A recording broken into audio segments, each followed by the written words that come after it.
This ABC15 Flash Briefing is sponsored by Sanderson Ford. All roads lead to Sanderson Ford. Hello, I'm Justin Pizzera with your afternoon update from ABC15 Arizona. The ongoing water saga for the Rio Verde Foothills outside Scottsdale continues. More legislation is now on the governor's desk, providing some new hope for residents who have been cut off from Scottsdale's water supply for months. Ashley Paredes explains what's in the latest plan and what happens next.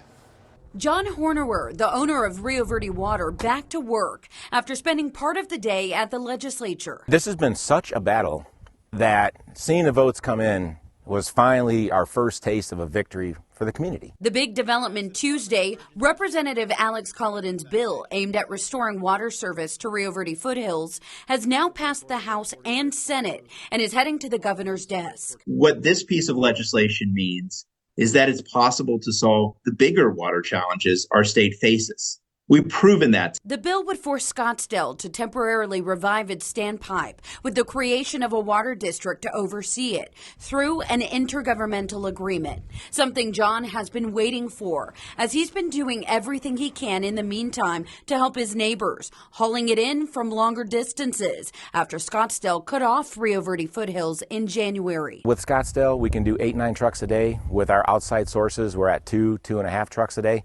So just by the sheer nature of having a local source, we can keep up with the demand. So when could we see water flowing here again? It would be a multi-step process. First, a board would need to be created within 14 days to govern the standpipe district. Then it all depends on when the agreement is finalized and executed. That, I imagine, will take a couple of weeks after the board is appointed. We're pressing them now, the city of Scottsdale, the water providers, and everybody is leaning on them very, very hard to get this done very quickly. Not all Rio Verde Foothills residents were initially behind this specific bill for many reasons. We don't want to cut corners and sign an agreement that is going to hurt in the long run and not allow certain people, or be such an exorbitant fee or cost that people still can't afford it, even though the water's right there in Scottsdale. Regardless, they are now just hoping for its success. I hope that compassion prevails here,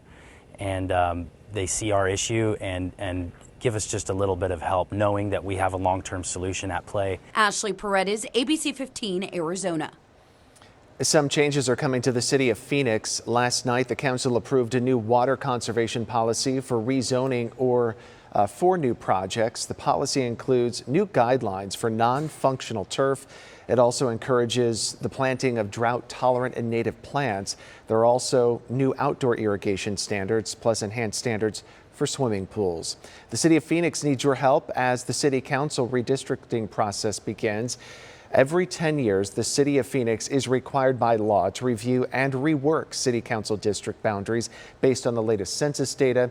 You can give your thoughts right now by submitting a comment to phoenixredistricting.com. June 14th is World Blood Donor Day, and the American Red Cross is teaming up with the Valley of the Sun YMCA to launch a Hispanic engagement campaign. The goal is to get more of our Hispanic population to get out and donate blood. Monsoon 2023 officially starts tomorrow, and the city of Mesa wants you to be ready. They're giving away sand and empty bags at the fire stations you see right there on your screen. You do need to bring your own shovel. These will help prevent any flooding. They're also reminding you to make sure that you have a backup source of power.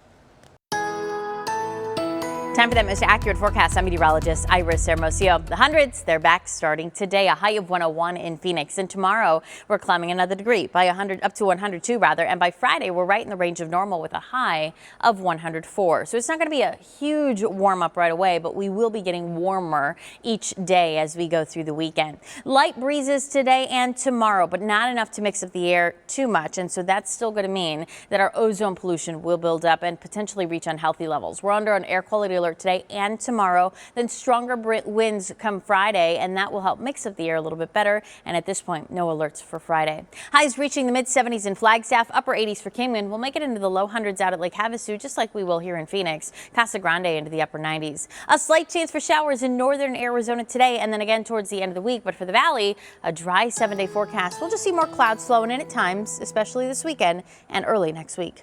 Get another update tonight. Until then, get the latest news, weather, and traffic at abc15.com or by downloading the free ABC15 mobile app. This ABC15 Flash Briefing is sponsored by Sanderson Ford. All roads lead to Sanderson Ford.